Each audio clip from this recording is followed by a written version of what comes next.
While on vacation in Italy a couple years ago, I was shocked to see tame dogs and cats living without owners. As an animal lover, it really disturbed me. It seems wrong for domestic pets and animals bred to help people to have to fend for themselves. But there are millions of them roaming free since being abandoned by their owners. You won't believe what I've found. Feral dogs fish along the shorelines of Rarotonga. On the outskirts of London, wallabies munch the day away, while parrots squawk from nearby treetops. 1 million wild camels traverse the Australian outback. My name is Erin Skillen. I'm a filmmaker and animal advocate. This is my global journey to explore the lives of domesticated animals that have gone wild.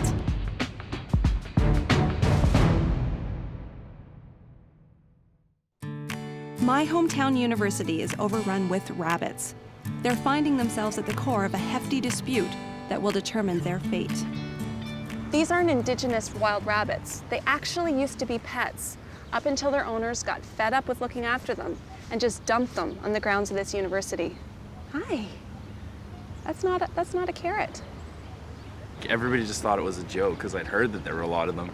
But then when you get here and you actually see the magnitude of how many there are. I love the rabbits. I think it gives the campus just character. Kind of what UVic's known for, all the bunnies on campus. It's nice. Bunnies do what bunnies do. Do you know how it all started? Probably someone releasing domesticated rabbit. The rabbits were abandoned on the campus by owners who didn't want them anymore. Most haven't been neutered, so they multiply quickly. The ground supervisor gave me a tour of the damage they've created. We fill these rabbit holes up on a regular basis, year-round basis. Never-ending job. It's a never-ending job, that's right. Athletes playing in the university stadiums have been injured after stumbling across holes in the field. The university is also home to the Finnerty Gardens, a renowned collection of exquisite flowers and plants. Unfortunately, the gardens have also become a home for the rabbits. The rabbit fence that surrounds the whole garden. For our perennial plantings, quite often we produce a secondary fence, so we have at least some nice perennials for the summertime. There's been a lot of damage, and I think people are almost afraid to figure out how much what the dollar figure has been. Competition for territory on campus is fierce, so many of the weaker rabbits are being pushed into the surrounding neighborhoods. Well, we have rabbits. They've appeared in the neighborhood within the last 6 months. We put some pansies in here, and then they seem to disappear. So then we put netting over the top of them. But the rabbits seem to be able to kind of walk on top of them and then nibble them through the netting. They dig holes and they eat. They like fresh, short greenery. How many would you say in a week you would see running across the road? 10 or 12 maybe? Oh, maybe more than that. It's somebody else's problem that's dumped it on us, and so we have to cope with it. No one is quite sure what can be done.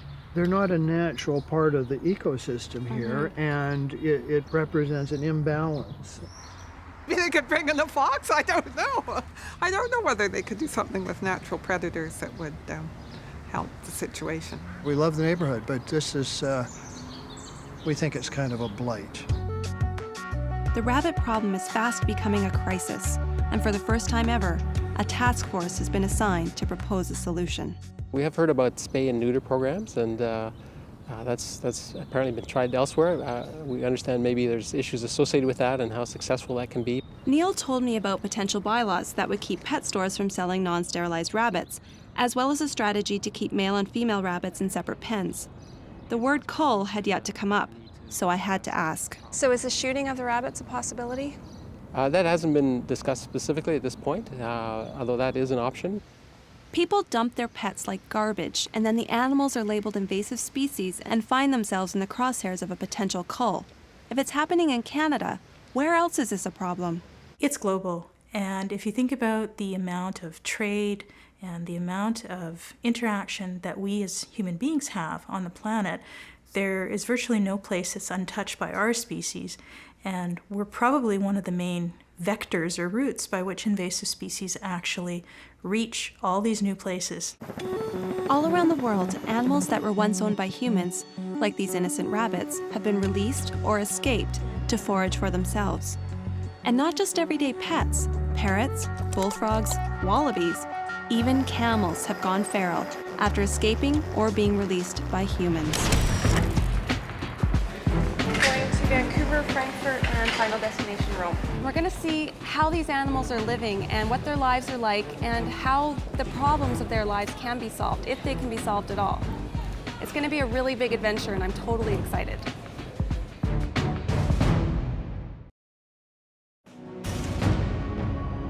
My first stop on my global journey to see domestic animals gone wild is Rome. When I was here a couple years ago, I saw dozens of cats. I was thrilled to get to see them again. I'm at the Colosseum. Yes! As I got closer to the Colosseum, I was surprised that they seemed to have disappeared. I started looking a little harder in case they were hiding, but there were none to be found. The last time I was here, there were cats by the front entrance, but then they were also kind of scattered through the grass here, and now I can't find a single cat at all. Oh, Scusi? Scusi? Hi. Do you know where the cats have gone? Where are the cats? This man told me that the remaining cats had been moved to another site, the Torre Argentina Cat Sanctuary. It's estimated that there are over 180,000 stray cats living in Rome. There aren't really many cats left at the Colosseum, but here at the Torre Argentina Cat Sanctuary, there's about 200 stray cats living right in the middle of Rome. Julius Caesar was actually assassinated at this site. Apparently, he didn't even like cats, and now his spirit shares the ruins with them. Why do you think there are so many stray cats in Rome? People haven't yet accepted the idea of sterilization. And we are fighting to introduce this new way of thinking. One of the cats led me downstairs to the association's indoor cat room. So what is this room for? What do you do here? We keep here the cats that cannot be released outside. We keep here the blind ones, the 3 legs, or cat with neurologic problem. If they are healthy and they found a home, better. If they don't find a home, they will go outside together with the other cats. I was here a couple of years ago and I visited the Colosseum and the Roman Forum, and there were cats all over the place. And this time I've come and there seemed to be hardly any, if any at all. So what happened to the cats? It simply happened that we sterilized them all. So little by little, in the years, the population reduced itself. The cats at the Colosseum have been simply fixed. We sterilized them. Daniele showed me 4 cats that used to belong to the cat lady at the Colosseum. You know, there were 4 cats, and 3 of them, they are very friendly, they're fine. But this one, she's really depressed. Having a hard time adjusting. Yeah. The sanctuary is in the center of Rome, so lots of tourists have the opportunity to visit and fall in love with the cats. 23% of all sanctuary adoptions are done abroad. He has been adopted because he has a very good character. The sanctuary is lucky to have a volunteer who is also a flight attendant. She takes cats from the shelter and flies them to homes and countries across Europe. There is some people that want to adopt and the person is suitable for adoption. I can bring the cat. I bring the cat in the little transporter in cabin with me. Torre Argentina isn't the only historic site in Rome that is home to a cat population. The Pyramid of Cestius was built between 18 BC and 12 BC. Today, the site is a tragically beautiful home for a community of adult strays who are living a life of freedom after being dumped off by careless owners. Adesso noi nell'arco di 20 anni, tra sterilizzazioni, adozioni e morti naturalmente, siamo riusciti a portare la colonia a un'80 di felini. C'è ancora il concetto errato che la sterilizzazione è una cosa contro natura, per cui le persone che hanno i gatti in casa li fanno partorire, poi quando il cucciolo diventa più adulto e dà fastidio o non trovano una sistemazione, pigliano, vengono e li buttano qua. Since coming to the site, the association has been able to reduce the pyramid cat population from 200 down to 80 for most of the year, except in summer, when multiple litters of kittens are abandoned. The cats here have a really beautiful free life, but they can only have this life when their numbers are managed, so sterilization is still a key. With that change, there is real hope that many more cats living in Rome could have a better quality of life. Though it's been so great to be back here in Rome to see the cats again, I'm most excited to see the dogs in Pompeii. This is Keith, and he was dropped off here at the Pompeii ruins just today. So we're going to find out what's going to happen with him.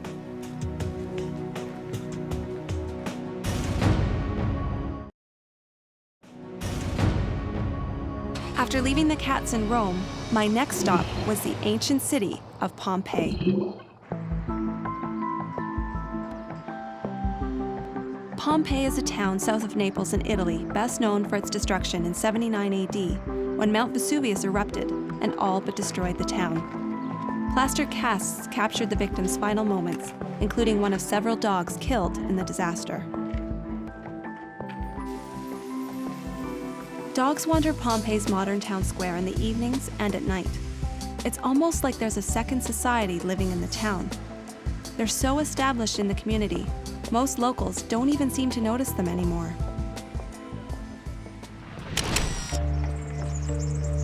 During the day, the dogs spend their time in the ruins of ancient Pompeii. Hi. They have no owners and depend on the kindness of sympathetic restaurateurs and tourists for most of their food. They're so cute too. It's like, how can people abandon them, and especially such a little puppy? Yeah. I do not like them here, and I told my children not to touch them because, from my opinion, they are lost dogs, so they are not clean. Eleanor Hyde is the director of a small dog welfare organization in Pompeii. She voluntarily carries much of the burden of the dog's sterilization and medical care. Palino. She does so without government funding and gets by with her own money, donations, and vet discounts. Adesso che viene l'estate, il tempo delle ferie, l'abbandono, allora possiamo anche arrivare anche a 80 cani a Pompeii. Many locals don't sterilize their dogs, which means Eleonora's work is never done. Come on, let's keep going. We're going this way. This way. Eleonora and I met Keith while walking through the ruins. E maschietto. She told me he had just been abandoned the night before. Vieni qua. Oh, are you hungry? Keith, vieni qua, torna la zia, guarda. She was worried how he would do here. He was already very skinny and didn't have the begging skills necessary to survive. Also, many of the older male dogs are very territorial and are known to attack unneutered males. The dogs of Pompeii don't just have to worry about being hurt by one another. Some people abuse the animals for fun, with sickening results. This is Ornella, an adorable puppy who has been attacked. The pictures of her injuries are graphic.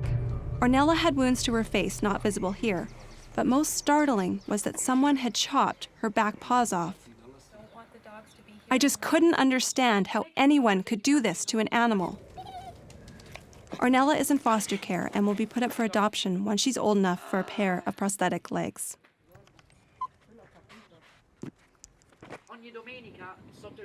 Eleonora decided that Keith would not likely survive if left alone on the site, but because he's a puppy, she might be able to find him a home.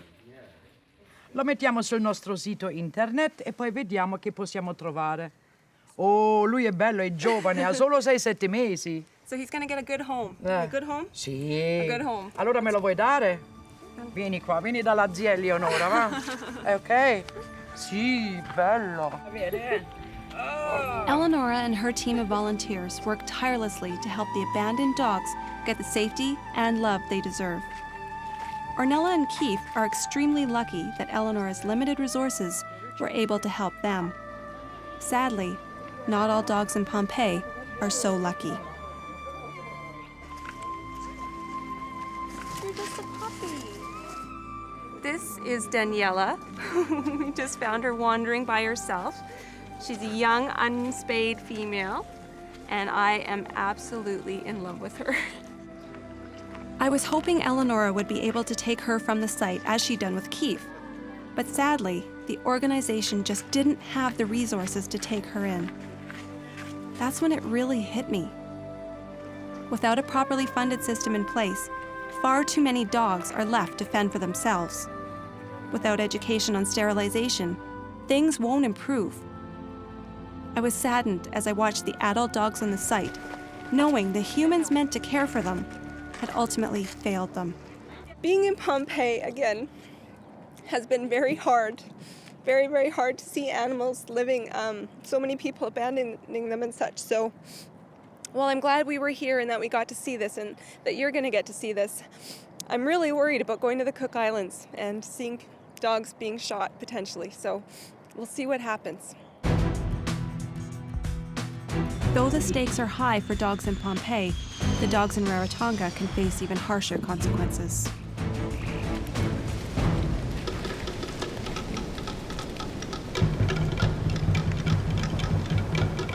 Look at this. This is paradise.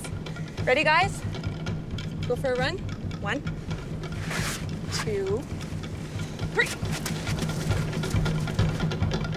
Rarotonga is one of 15 small islands that comprise the Cook Islands. A proper count has yet to be done, but it's believed there are at least 1,000 stray dogs living on the island. Much like the dogs in Pompeii, the dogs here are affectionate with tourists to ensure they get fed. They also roam around restaurants and the town market searching for scraps.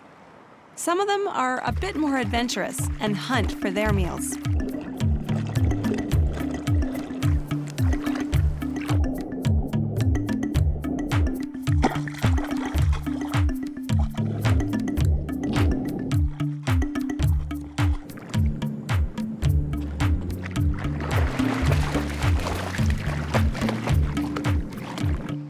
Dog ownership is quite unique here. Owners don't leash their dogs and often allow them to roam with the homeless ones. There's a sense of communal ownership where everyone shares them, but not all of the owners take responsibility for feeding and medical care. Without supervision, the dogs get into trouble. Dog population's managed by the police to the best of our ability at the moment. They become a problem when they attack animals, goats or pigs. The other main complaint is wandering on the road and causing traffic crashes. Dogs that cause these kinds of problems can be legally destroyed. So how are the animals destroyed in that management strategy? Animals are destroyed by a shot to the head. And you have somebody who does that for you? We have a dog control officer. He's a police officer, but his main duties are animal controls. Alma McBurney is a local woman who is working to help the island's dogs get the care they deserve. She told me a heart-wrenching story about the horrors of poorly aimed bullets. We had one about 3 weeks ago, and the worst part about it is because it wasn't shot straight away and die. You know, it lived and suffered. That's what I don't like. We try and humanely shoot them. At the moment, the stats are running at about 30 a month we're destroying. So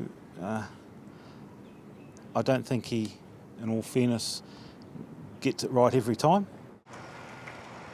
On Rarotonga, it is also legal to shoot any uncollared dog that hasn't been sterilized, including this dog, a stray living on the beach. He was instantly affectionate and ready to play. The thought of such a loving, friendly little guy being shot simply for being abandoned made me sick to my stomach. The Esther Honey Foundation is a free clinic working hard to help feral populations on the islands, cats as well as dogs. We received a phone call earlier on today from a local man who has got an inundation of cats. We're trying to catch them so we can take them back to the clinic. Hello. The foundation is staffed by volunteer vets from around the world who provide everything from sterilization to medical care for Rarotonga's animals. 5 kittens. We'll spay and neuter them, feed them up, make sure that they're all well and healthy, and then we'll rehome them. These kittens will stay at the clinic until they're old enough to be sterilized and adopted. While it's important to keep the feral cat population under control, catching and sterilizing dogs is of the utmost urgency. Within only 6 years, a pair of dogs and their offspring have the possibility to create up to 60,000 dogs. Catching them on an island without fences isn't always an easy job, but the vets are determined to help every dog they can knowing that the dogs that are unowned and unsterilized are basically walking targets for the dog ranger. In you go. Including this guy.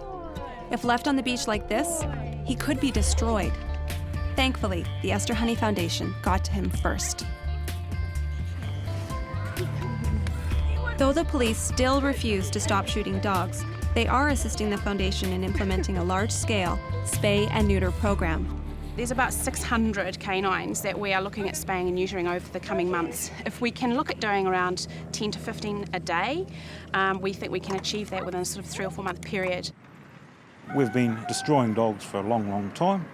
That clearly hasn't had a major impact, so let's try something different to complement the destroying of them. If that works, that's great. If it doesn't work, well, what have we lost? Not too much. We can achieve a 70% spay-neuter of the canine population. We will be able to stabilise it. We want to ensure that if there are dogs on the island, that they are dogs that are wanted and loved and nurtured and looked after and live happy, healthy lives.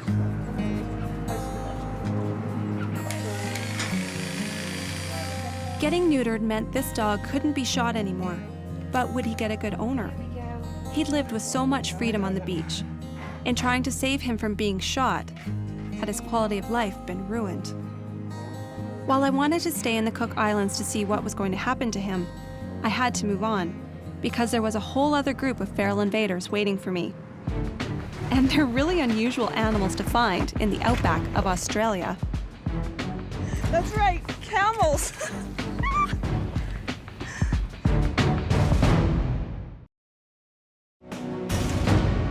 The animals at my next stop were far different from the bunnies, cats, and dogs I'd met so far.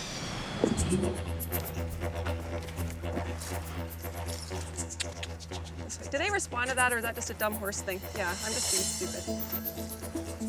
It's a little lumpy and bumpy, but it's actually a pretty smooth ride for the most part.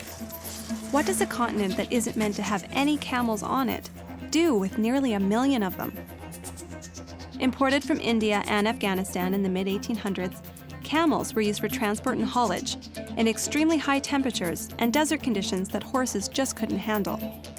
When motorized vehicles came along, the camels were out of a job. The camel really became redundant in many respects, and a lot of them were simply turned out into the wild.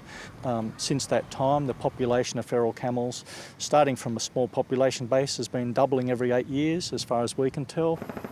If you actually look at the Australian deserts, they're not like you might imagine the Sahara's like, with rolling sand dunes with no vegetation.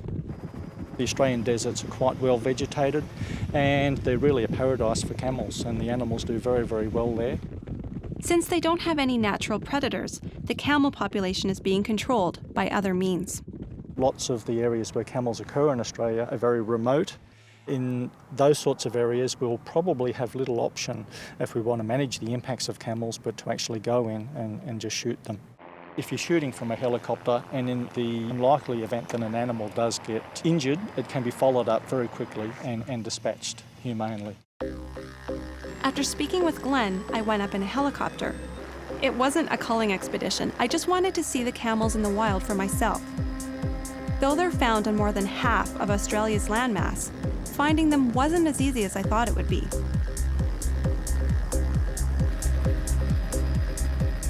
I had heard about the size of the Australian outback, but seeing it for myself helped me understand how 1 million camels could be living there.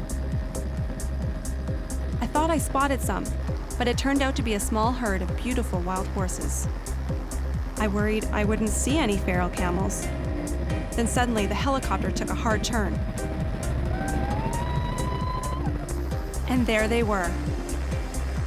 The camels thrive in the desert, but they have a serious impact. They drink a lot of water, and in a country where water's scarce, they're gulping down a valuable resource. They also have a negative effect on delicate desert vegetation and may actually be contributing to the extinction of some plant species.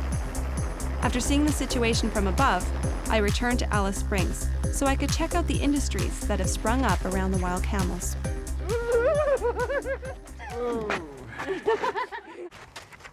The feral camel population in Australia is doubling every 8 years, so camel tourism is one of the ways that they're dealing with all the excess camels.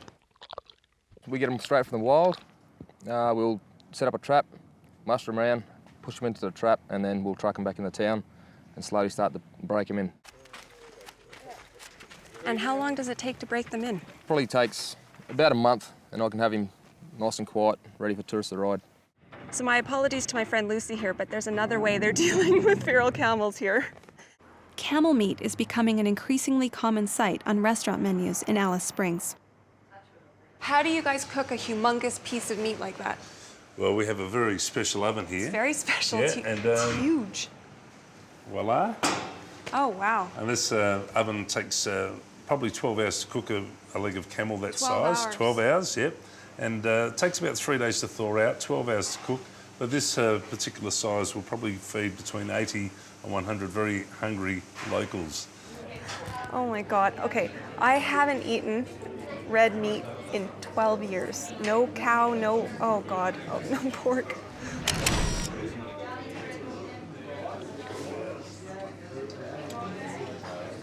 You know what?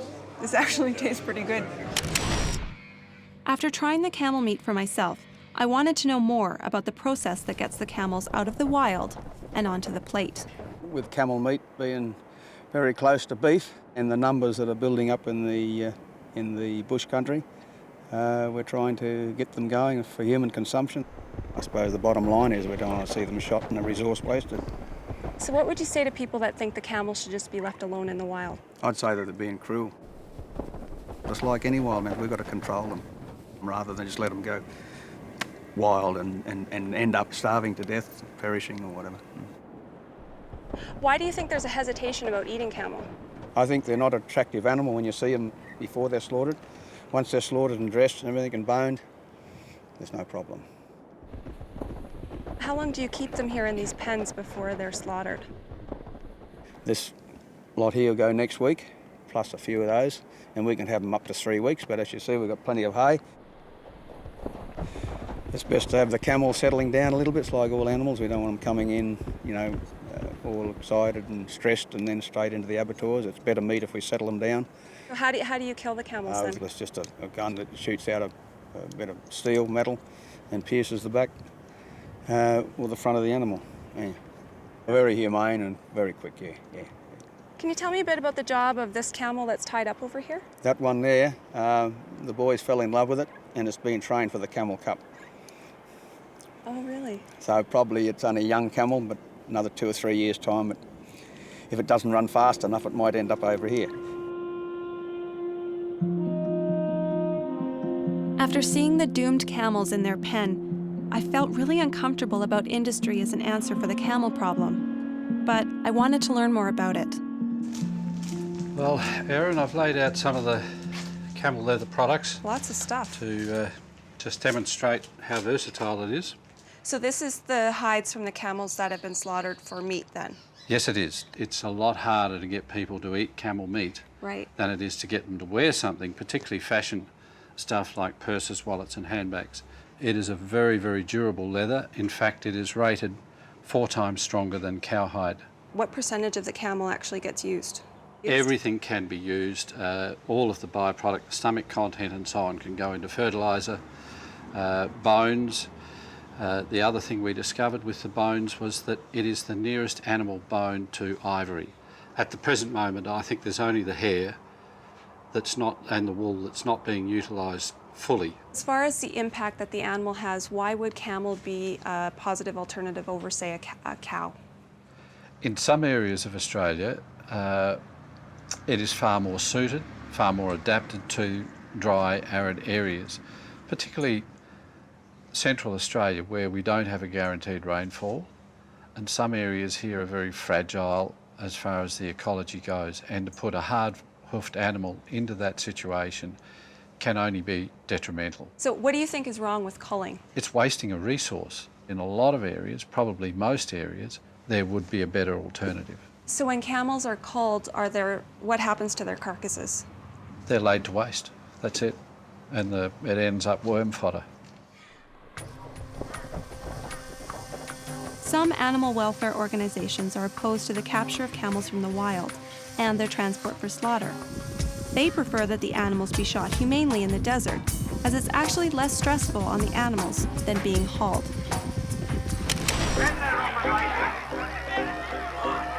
These animal welfare organizations aren't opposed to the use of camels for riding and racing, as long as it's done humanely. So I decided to check it out. But I didn't just watch a race. Okay, here we go. Let's stay on the camel. That's number one objective, stay on the camel. Did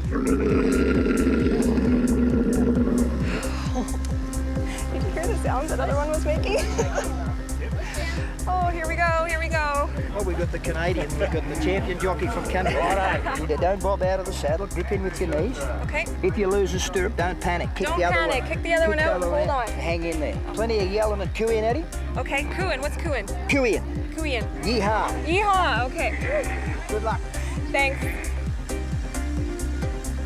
Here we go.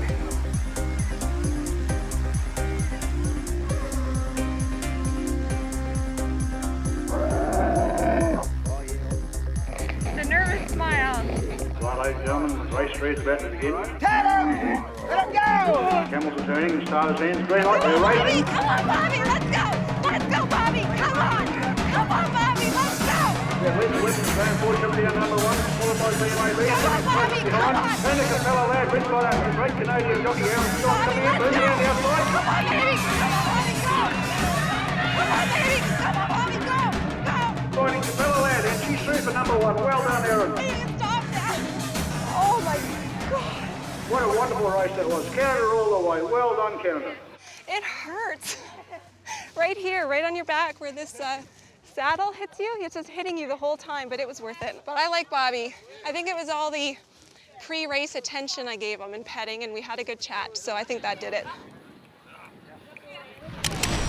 As you can see, camels are being used for lots of different things here in Australia. So while the feral camels are causing all kinds of drama here, an Australian export has found employment here in the UK. You guys still on a break? Hey? Shouldn't you be working?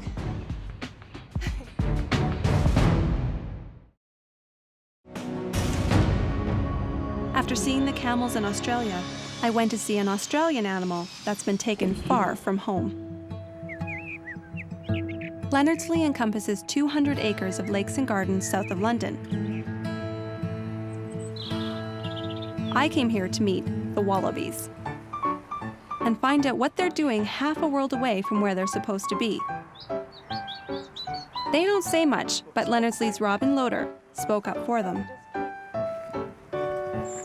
They come from Tasmania, which is similar climate to the British Isles, so they're totally at home here. There are quite a lot of groups of wallabies in England. They were brought here in 1889, that's 120 years ago, or but, by my great-grandfather. Though they were brought to the UK as exotic pets, the wallabies now wander wild across Leonardslee and the surrounding countryside. They're not tame and you can't pet them, but they're very hard workers. We use them as mowing machines. On our grassy banks, they help to mow the grass. No petrol, no wages, no holidays, no overtime. No pension plan, no unions, wonderful! Every good garden should have two. The underside of their feet is a very soft pad, so that when they hop, they do very little damage to the grasses and the microflora and the wildflowers. And they all tend to be individuals and go in different directions rather than following the same path which sheep or rabbits do. So they leave really no sign of their being. So how many wallabies do you have here? Well, we don't really know. They just won't line up to be counted. They're very difficult creatures in that way, but we know there are at least 40, but I believe there are about 55 or 60 all told. In 2 or 3 months' time, there are going to be at least 10 or 15 more because there are a lot of little faces looking out of little pouches, which will make the next generation of mowing machines. The wallabies have avoided becoming pests because their population is kept in check by natural predators. Baby wallabies fresh out of a pouch do have a bit of a problem with foxes, but once they've been hopping around for a week or two, they're fine. They get streetwise. As if wallabies in the UK weren't weird enough, there are several albino ones living here.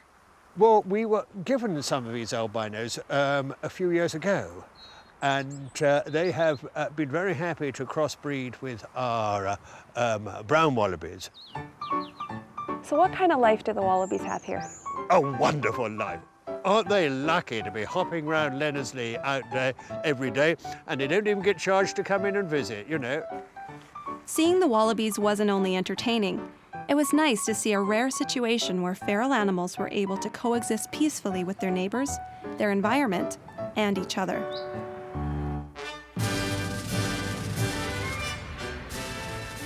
When I think of the UK, I think about things like Big Ben, double-deckers, Trafalgar Square, and pigeons. I never would have thought of this.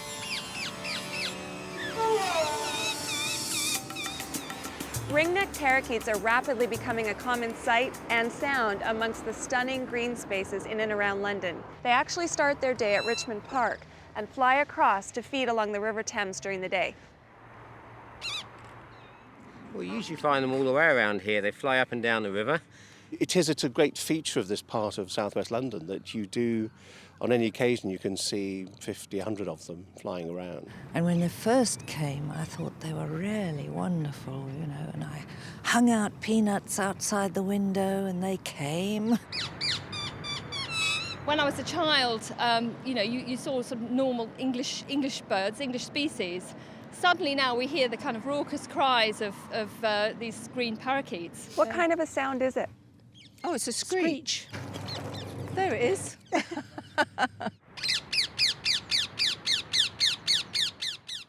The parakeets used to wake us up every morning in the summer at about 5 o'clock. It was very annoying. In fact, it was so annoying, I think everyone got fed up and they cut the tree down. Apparently they breed quite a lot, don't they? Very amorous. They're predominantly taking up the nesting sites of most of all ordinary birds. I can't say that I'm a fan. I really don't like them. It's like the planes flying overhead. You just get used to them. They're alien and they don't fit in. While exploring the ringneck parakeet situation, I had the pleasure of meeting Jason Debney. He oversees the management of the River Thames corridor and is a big fan of the parakeets. There's a couple of urban myths about the parakeets, such as they escaped during the filming of The African Queen. There's also a theory that they escaped from somebody's garden as pets, or they may have escaped from Heathrow. You hear stories that people let them out and they were brought in and they escaped and all that sort of thing. I'm not sure whether it be in the high winds of the 1980s. I don't know, I think I heard something about Jimi Hendrix. It's one of the great myths of London. Where did the ringneck parakeets come from? How many parakeets do you think there are in and around London? Well, at the moment, the estimate is 30,000, whereas only 5 years ago, there were less than 4,000. And the population is expected to grow to 50,000 within the next 2 years. One of the great things about this part of southwest London is we have the Royal Parks, which were the hunting grounds set up for King Henry VIII. So they roost at night in the crevices in the old trees, and then at this time of the morning they wake up and fly in huge great flocks to the parks, the gardens and down to the river where the food is, where they feed on the berries, on the seeds, on the nuts, that sort of thing. From there they have moved out to the parks and gardens each side of the River Thames, really using the river corridor as a means to migrate across the countryside. And in fact last year parakeets were first recorded as far north as Scotland. How are they affecting the native species that live here? At the moment, it's something which we're just starting to look at. What we do know is that they have adapted extremely well to our climate, as the birds come from the Himalayas, so they're quite used to our cold winters here in England. Are the ringneck parakeets a problem at this point? Not really, no. Looking after the River Thames, increasingly we're finding that poor ecological status is coming from invasive species. People do need to think about the impact that releasing an animal into the wild will have. The fate of the parakeets has yet to be decided. As their population increases, experts are trying to determine what impact they're having on native species and whether a cull may be necessary. While wallabies and parakeets haven't proven to be too much of a problem here in the UK, at least not yet, back in my hometown, a nasty invader has found itself in the crosshairs of conservationists trying to protect native species.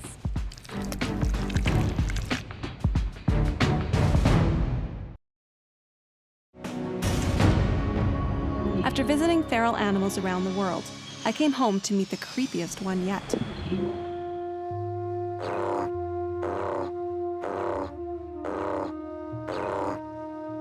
The American bullfrog is originally from eastern North America. Profit-hungry entrepreneurs brought them west to Vancouver Island to launch a Frog's Legs food franchise. The concept was doomed from the beginning, and the failed business owners released an unknown number of bullfrogs into the wild. Several ponds and lakes are now filled with these aggressive frogs. Conservation biologist Dan Orchard is trying to clean up the mess by removing all traces of the bullfrog from the island. This is very close to ground zero, where we first started finding large numbers, huge numbers of really big tadpoles. They're a voracious predator that are wiping out other species. It's an issue of one species dominating wetlands and removing species diversity. Eradication is a complex endeavor, but Stan has a strategy and some unusual-looking tools to help purge the island of bullfrogs. We have to remove them faster than they can reproduce and faster than they can reinvade, and keep moving, essentially blocking them from reinvading. Over winter, the bullfrogs hibernate in lake bottoms. When things warm up in April, they return to the surface. If Stan can catch the frogs before they start reproducing in July, he believes he can keep their numbers on the decline. It's just gotten dark, which means that our spotlights will pick up the eye reflections of the bullfrogs. We're scanning the margins of this pond. When we get a reflective eye, we approach the frog. It's dazzled by the spotlight, tends not to move, get close to it, stun it with the electrofrogger, and pick it up in the net, put it in the bucket. It stuns them for about 30 seconds to a minute, just long enough to scoop them up.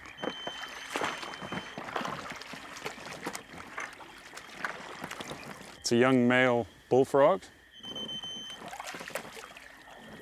That's a young female. She'll reproduce this year.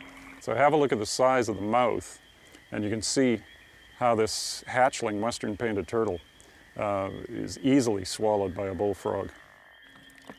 After catching the frogs, Stan takes them to a two-step series of freezers designed to kill them. That's a fair-sized bullfrog. It's an adult. It's not as big as they get. It's not fully known whether frogs feel pain while being frozen. But in killing the frogs, Stan is saving native species. Bullfrogs eat just about anything, including baby ducks, turtles, garter snakes, and other bullfrogs. And it's not a pleasant death.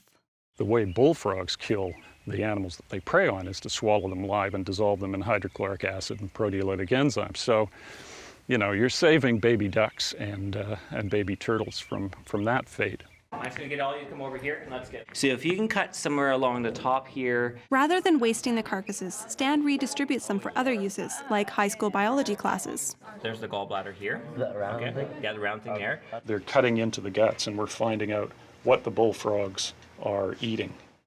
First one we found was this one here, parts of a bird wing. Killing the frogs with a freezer instead of chemicals means their carcasses can be used as prey. A local wildlife shelter feeds them to native species like baby raccoons, which commonly eat frogs in the wild. While Stan tries to eradicate the frogs, the university task force still hasn't decided how to deal with the rabbit problem. For now, they're doing a population count and consulting with the SPCA. Spaying, neutering, releasing is a wonderful idea, but there's already so many out there. Like, how do we make it so that we're not having to go out and euthanize a bunch of rabbits, but we can make it a controllable number? Unfortunately, while the university takes their time making a decision, lots of baby bunnies continue being born. Seeing domestic animals that have gone wild around the world has been an exciting, yet difficult adventure.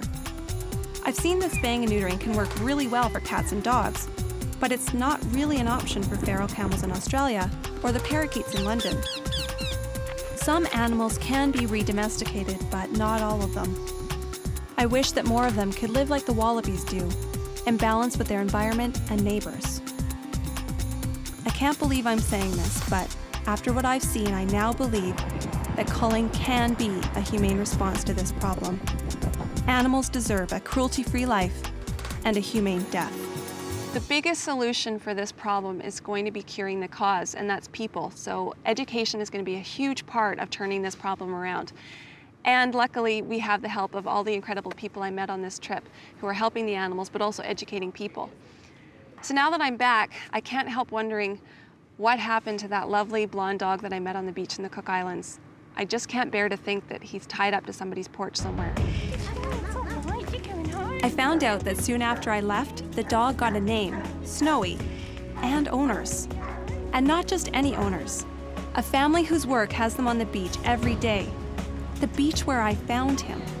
He still spends his days on the beach, but he comes home to a family that feeds him, cares for him, and most importantly, loves him.